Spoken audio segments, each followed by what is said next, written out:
Hi everyone, welcome back to Alpha Hunters with me, Austin John of the YouTube channel Austin John Plays. Now in beach attire. You can see me with my swim trunks and my flippy floppies. We at the coastline and we catching alphas. That didn't rhyme.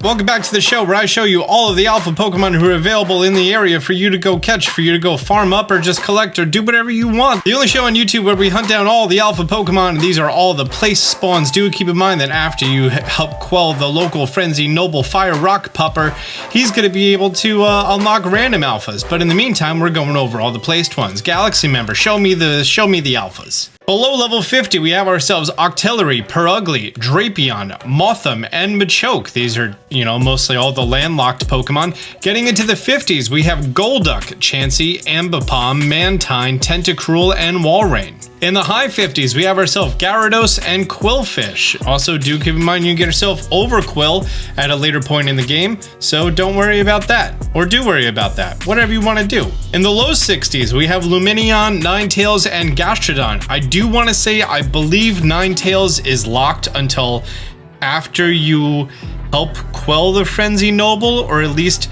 do the battle against the bandits, and then right before you help quell the Frenzy Noble. I don't know, it doesn't show up unless you progress with the story enough.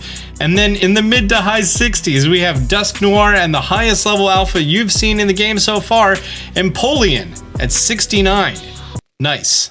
These are all of their locations on one map. That's going to be nice and easy and helpful.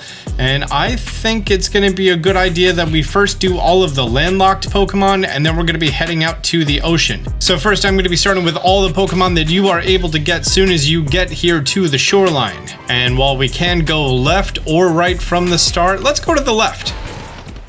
Why? Because I don't like dealing with the walrus, that's why. First up is Drapion. And this is one of the Pokemon that you can actually get credit for stunning it with items. Do keep in mind that if you only have like spoiled apricorns and stuff, it is going to take a lot of them. If you have the sticky globs, it takes much fewer. I think like 3. Oh, something sees me. There's a lot of Skorupies here too. But we do get credit for defeating it with ground type moves, and Torterra is going to be helping me with that right now. Drapion is dark and poison, but it usually has access to a bunch of bug moves. And oh boy, I'm surrounded by a whole bunch of Skorupies too. There's 4 of them. This 5v1 is actually the most I've ever had gang up on me. There's so many of them, the action order is just all Skorupi. But yeah, let's bulldoze the Drapion. Did not take him out.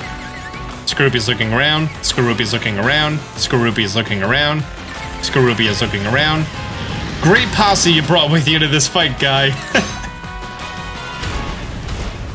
Yeah, let's do that bulldoze, and then I'm going to run away from the battle. That way no one else can hurt me. Yay, we won the battle, technically.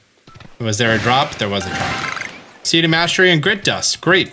Let's keep heading on down the coastline. I would pull up the map, but there is only one way to go down the coastline, and that's going to be bringing us to this Machoke over here. Machoke is also a Pokemon that you can get credit for stunning it with items, although there's just regular Machokes in the first area, so I don't know why you would do it here. And you get credit for defeating it with Psychic type moves. But, little spoilers, he doesn't have too much defense. So, Staraptor with an Aerial Ace, a strong Aerial Ace, could probably one-shot KO this. And I do believe that there is a quest. It's either during this mission, during this part of the story, or right after this part of the story, that a guy in town wants to see a Ghastly Pokedex page, and he's going to be gifting you a linking cable. And with that linking cable, you can evolve that Machoke. Although I do want to let you know, you are going to be able to catch yourself an Alpha Machamp in the last area, so you don't need to do it right now. Continuing on down the coastline, I hope you're doing it day because the Murkrow can be quite vicious. There's an Octillery. Octillery, they want you to defeat it with electric type moves, and different forms you've obtained, 1 of 2. I've obtained the female. If this is a male, I would like to catch it. If it's a female, we shall defeat it with electric type moves. Oh, I know this thing has Hyper Beam, and it loves to wreck me with Hyper Beam. It is a female. I forgot what I said before. Let's check while the Pokeball's in the middle of the air. I have a female. We are going to defeat this one. I love that split-second timing that you can have to pull up your Pokedex or use an item. It is pretty clutch. Can we one-shot this? We might be able to one-shot this. Let's risk it for the biscuit. Good job, Electivire, even though you don't load on the screen most of the time. From here, we're going to be backtracking a little bit, and then we're going to be heading up this pathway over to the Veilstone Cape. I think this top area is called the Veilstone Cape. Right up here on this cliff, we're going to be finding ourselves Per Ugly, and I gotta say, she is an ugly one. You can get some credit from giving it food and catching it, and it's heavy. So catching it and it's heavy, that's 3 points. Giving it food once, that's 5 points. So you either need to feed this 15 times or feed it like a couple of times and catch it twice. And since you're probably gonna come up here a few times and Per Ugly doesn't have the hardest catch rate, I recommend just coming up here and catching it twice. Like, I should be able to just boop this bad boy. Is that gonna be easy catch? Yeah, it is. Now, for the second bit from the crossing slope, we're gonna be heading south. And oh boy, we get to come across Welrun. Bro, I hate this. This is like one of the hardest Pokemon to catch. You know what? I haven't stunned it. Let's go stun it. Yeah, I'm gonna go for a stun catch because, well, I'm pretty sure I don't need... Yeah, I definitely don't need him for the thumbnail. So let's just get in there, do the dang thing. I wonder if you could roll through that. Sticky Glob to the face. 2 of them. 3 of them. 4 of them. 4 Sticky Globs. And then I don't have any Gigatons, we'll just do an Ultra Ball to the back. Is that gonna work for you? Nope. I hate this thing, dude. I really do. Oh, he only needed 1 to get stunned that time. That's convenient. Wonder if it's a meter or like a secret HP bar or something. Okay, he's already eating up 2 of these Ultra Balls. The good news is he's only taking 1 Sticky Glob to be stunned now. Bro, this thing is rough. This time it took 2. See? It's like random or something. Do I need some Gigatons for this? Okay, we finally got it.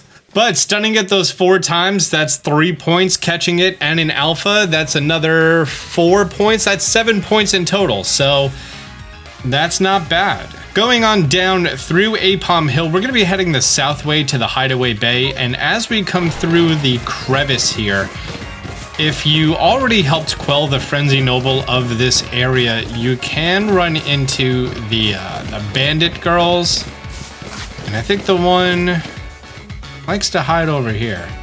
Oh, she's not here. Great, perfect. I don't know how she works yet. There's some money guides, they're inconsistent, so I'm not even gonna talk about it. Staraptor, go! So for this thing, you have to defeat it with some fighting type moves. I don't know what else you need to do for the Apom. Ow. Well, at least Double Edge hurts you too. Oh, I could get off a agile style close combat first. And that's all that's needed. Great. Ambipom catching it in alpha, that's only 3 points. All of it is just battle stuff, but once you catch it, it knows double hit, which is just a status move. Go fight a level 4 Shinx. Use double hit a bunch of times and your dex is done. Hey, look, it's Togepi. I hate that thing now. Got PTSD from the last rare spawn video. Sorry, Zoe. Anyways, Golduck I finished in the first area, so I didn't even give this thing any thought. Oh, stun it by using items is points. Scatterbang stuff. I never really get Scatterbangs to work really well.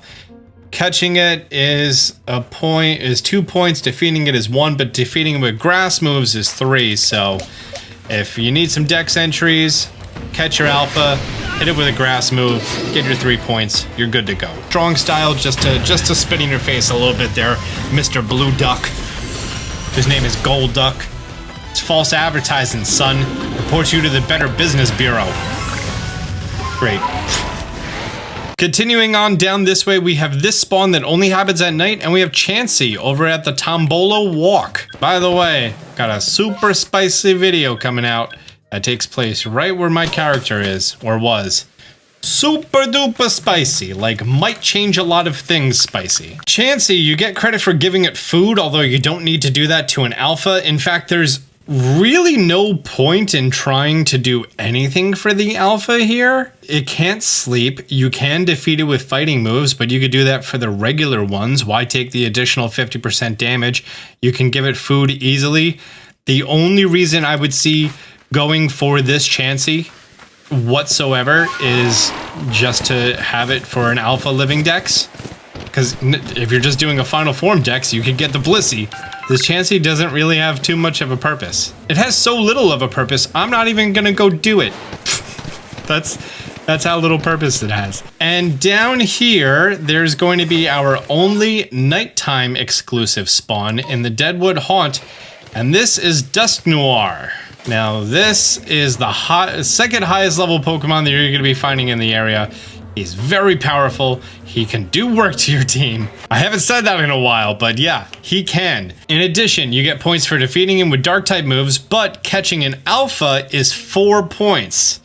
So if you encounter this thing 3 times, which it's next to a camp, super easy, catch it twice, both of them alphas, and then also defeat it once with dark moves, and you're good. Or stun it. You know what? Let's go stun it. I find it really weird that he's immune to normal type moves, but you can just throw a sticky glob at his face. Ow. There's also a whole bunch of ghosts here. Bro, did you see how fast he did those attacks? Like how consecutively fast? That wasn't the other Pokemon, that was all him. But we caught him. That's the important part. And then just get out of there. By the way, love these little treasure chests, man. They have so many goodies in there. They got fun little foodie cakes and Pokeballs. What'd I get? Ultra Balls, Smoke Bombs, Scatterbangs. Where's that Scatterbang when I was dealing with Golduck? There are 2 water-based Pokemon here in the lower half in Tranquility Cove and Lunker's Lair.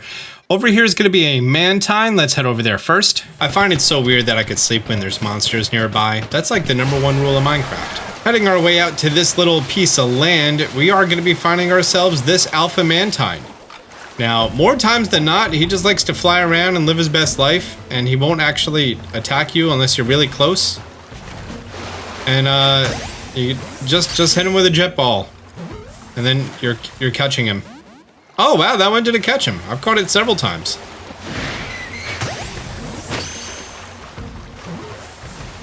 And we're good? We're good. I'm not even gonna look at its Pokedex because just come here, catch 1 Remoraid, catch a bunch of the Mantike. Ooh, that's a random spawn alpha Remoraid. I would like that. But yeah, catch a Remoraid, get a bunch of Mantike.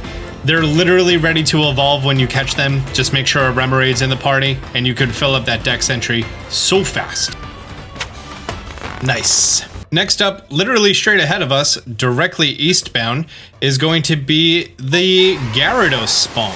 It might be a little hard to actually see which one is the alpha. That's not the alpha. That's the alpha. Okay. He is a flying type, so you would think a jet ball would do work.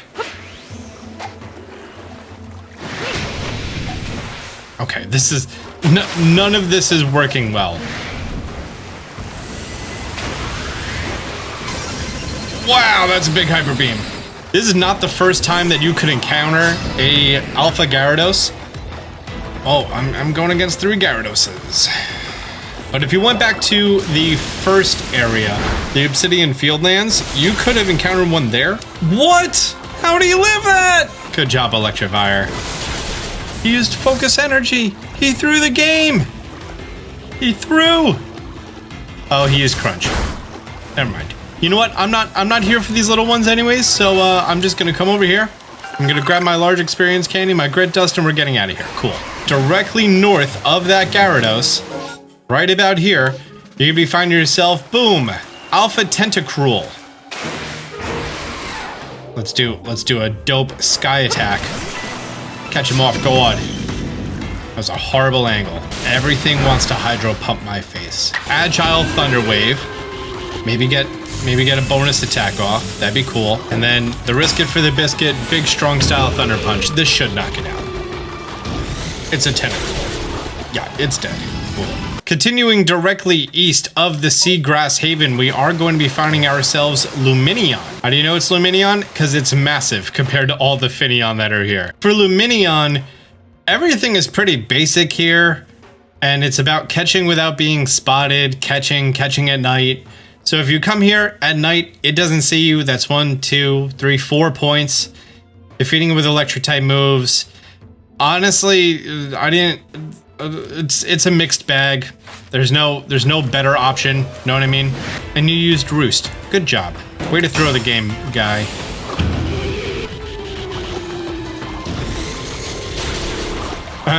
Now for the first water type Pokemon, I'm not going to be using Electivire on. Located right here is going to be big old Gashudon.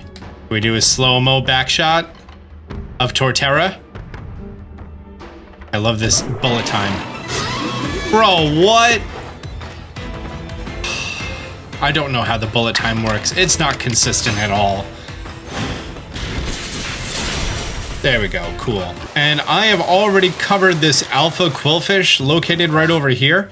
Just to let you know, it's not located on some of those online maps, but he is here. So if you need yourself Alpha Quillfish to get yourself a big ol' Overquill, go for it. Oh, I'm being spotted, so I can't throw out a Pokemon to be friendly. Coming to the shoreline, and we are going to be finding ourselves...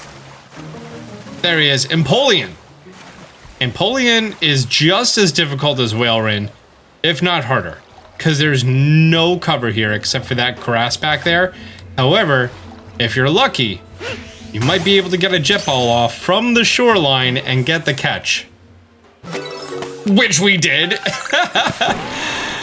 Level 69 may be the highest level Pokemon that you have in this area.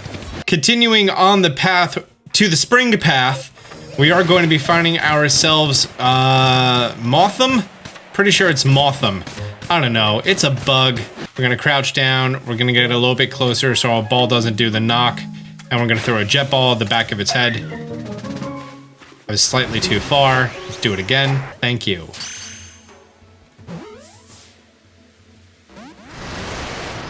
Do it again. He doesn't put up much of a fight. Then again, he is just a big moth. Why is this not catching? He's a flying type Pokemon. I also love how there's this other one trying to hit me with a move, but he can't. Do you want to eat a thing?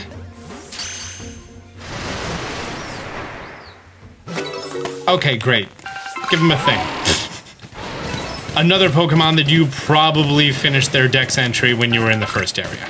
Only one Pokemon left, right? Did all that. All that's left is going to be the Ninetales in the Molten area. Making your way to the Molten area after you have quelled the Frenzy Noble, or just about right before you're going to go do it, you can get yourself the opportunity to get yourself an Alpha Ninetales, which will save you some Firestones, which is cool. So heading our way down to the southernmost point right about here. And then all we're going to do is we're going to climb up this little lava ledge, and boom, Ninetales. I know I could do this with... There we go. Probably wanted Ninetales for the thumbnail. Oh, perfect. He heard me. Ninetales, thumbnail. Nice. What a rock star. But an Aqua Tail, you need to knock out Ninetales with some water moves, so nice and easy stuff. Oh, I could just do another regular one and I'm good. GG's. Now, since I am doing an Alpha Living Dex, I obviously don't need more than one of each of these Pokemon, so whenever I have duplicates, I just mass release them. If you didn't know, as soon as you've quelled the Frenzy Noble Cleaver, and you got access to the second area, you speak with the ranch lady in town, and then she makes it so you could do mass release with the X button. And then you get yourself a whole bunch of grit. Get your Pokemon's GVs up. That's what's replacing Eevees in this game. Except, nothing could ever replace Eevee in my heart. Be so much cooler if I actually threw out an Eevee when I said that. Well, there we go, guys. That's going to be all of the Alpha Pokemon in this region, in the Cobalt Coastlands. Thank you so much. And now it's raining. Thank you so much for checking out this video. If you haven't done so, be sure to smash that thumbs up button. And until next time, Austin John out.